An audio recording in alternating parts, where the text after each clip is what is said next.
Bonjour chers enfants, bienvenue à une nouvelle séance de poésie.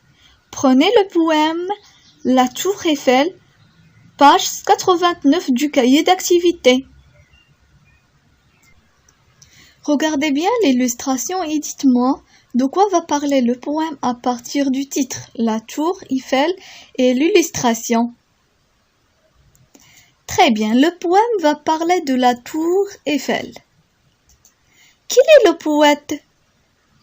Bien, le poète de ce poème est Maurice Carême. De combien de strophes se compose ce poème? Très bien, ce poème se compose d'une seule strophe. Maintenant, écoutez bien le poème. La Tour Eiffel. Mais oui, je suis une girafe, m'a raconté la Tour Eiffel.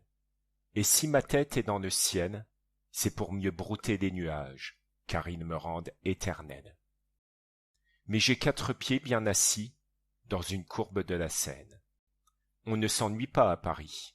Les femmes comme des phalènes, les hommes comme des fourmis, glissent sans fin entre mes jambes, et les plus fous, les plus ingambes, montent et descendent le long de mon cou comme des frelons.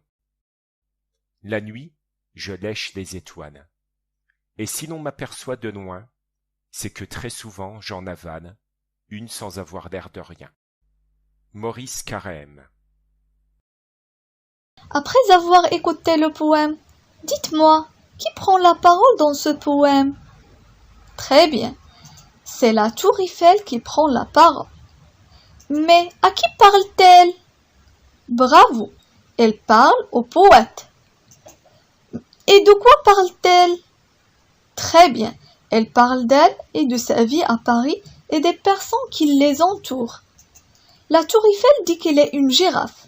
Relevez tous les mots qui évoquent la girafe. Très bien, vous avez trouvé la réponse. Les mots qui évoquent la girafe sont tête, brouter, 4 pieds, cou, joue lèche. Mais que veut dire la Tour Eiffel par cette comparaison? Bravo! La Tour Eiffel veut dire qu'il est trop haute, il peut même lécher les étoiles. Le verbe lécher, regardez le verbe lécher. Que signifie-t-il ici? Lécher, c'est passer sa langue sur quelque chose. Donc, la Tour Eiffel est trop haute, il peut même passer sa langue sur quelque chose, sur les étoiles. Très bien. Il a 4 pieds bien assis. Évoque quoi? Évoque l'impression de stabilité que donne la girafe lorsqu'elle broute les feuilles d'un arbre. Le verbe broute ici, qu'est-ce que ça signifie? Brouter, c'est manger en arrachant sur place l'herbe. La girafe, qu'est-ce qu'elle fait? Elle mange en arrachant les feuilles d'un arbre sur place. Ça veut dire quoi tout ça? Ça veut dire que la Tour Eiffel est aussi stable que la girafe lorsqu'elle broute les feuilles d'un arbre. Très bien, mais il y a une expression ici. C'est pour mieux brouter les nuages car elles me rendent éternelle. Les nuages rendent la Tour Eiffel éternelle. Qu'est-ce que ça veut dire éternel? On dit éternel pour une chose qui est sans commencement ni fin, qui est hors du temps. Comme exemple, notre Dieu est éternel. On ne sait pas son commencement ni sa fin. On dit qu'il est éternel. Dans le poème, il y a une expression. On ne s'ennuie pas à Paris.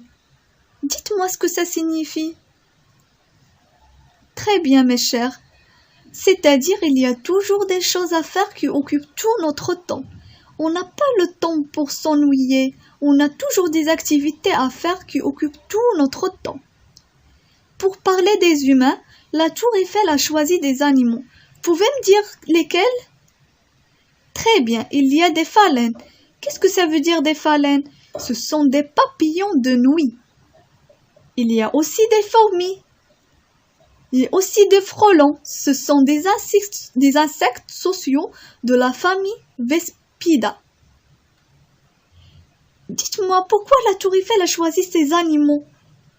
Ces animaux exactement. Pourquoi? Pour quelle raison? Elle les a choisis pour marquer sa grandeur.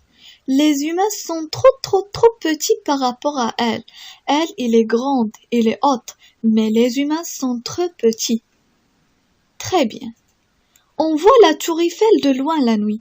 Quelle est l'explication donnée par le poète? Cherchez dans le poème, vous allez trouver la réponse. Bravo les élèves, vous avez trouvé la réponse. À toute fin de poème, la tour Eiffel a dit que la nuit, elle lèche les étoiles. Et très souvent, elle peut en avaler une. C'est pour ça qu'on peut voir la tour Eiffel de loin, parce que les étoiles sont lumineuses. Et elle les a avalées.